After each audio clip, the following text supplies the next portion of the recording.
Hello अस्सलाम वालेकुम, मैं हूँ सिद्रा और आप देख रहे हैं मेरा YouTube channel art bye Sidra. आज मैं बनाने वाली हूँ ये बहुत प्यारा सा कीचेन जो मैंने बनाया है खाली रैपर से। कैसा लग रहा है? अच्छा लग रहा है ना? बनाना कैसे है, चलते हैं वीडियो की तरफ। मैंने इस तरह से ये खाली रैपर लिया है। इस तरीके से ये खाली रैपर लेने के बाद मैं इसको कैंची से जो है वो फिनिशिंग करूँगी इसकी, ताकि ये और सही हो जाए। अच्छा, मेरे पास ये कलरफुल बीड्स हैं। एक हिस्से में इसके मैंने ये बीड्स डाल देने हैं और एक हिस्से में मैंने इसके ये येलो कलर का स्लाइम डाल देना है, दूसरे वाले हिस्से का।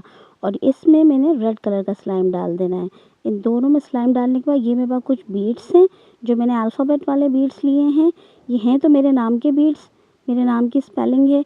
मैं इसके अंदर लगाना चाह रही हूँ कि वो स्लाइम में नज़र आए, लेकिन ये कि वो नज़र नहीं आए थे, लेकिन मैंने फिर भी उनको डाल दिया कुछ इस तरीके से। मेरे उस पे मैंने किनारों पे ग्लू लगा लिया था। ग्लू लगाने के बाद मैंने दोनों हिस्सों को चिपका दिया। अच्छा जी, ये ऊपर का हिस्सा है इसका, मैं इसके ऊपर सारे पे ग्लू लगाने के बाद मैं इसमें डालूँगी ग्लिटर। मेरे पास ये सिल्वर कलर का ग्लिटर है, तो मैं अच्छे से इसके दोनों साइडों पे लगा दूँगी ग्लिटर।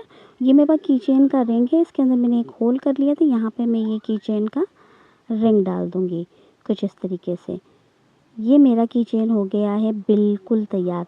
अगर आपको मेरी वीडियोज़ अच्छी लगें तो मेरी वीडियो को लाइक करना, शेयर करना और मेरे चैनल को लाज़मी सब्सक्राइब करना। अल्लाह हाफ़िज़।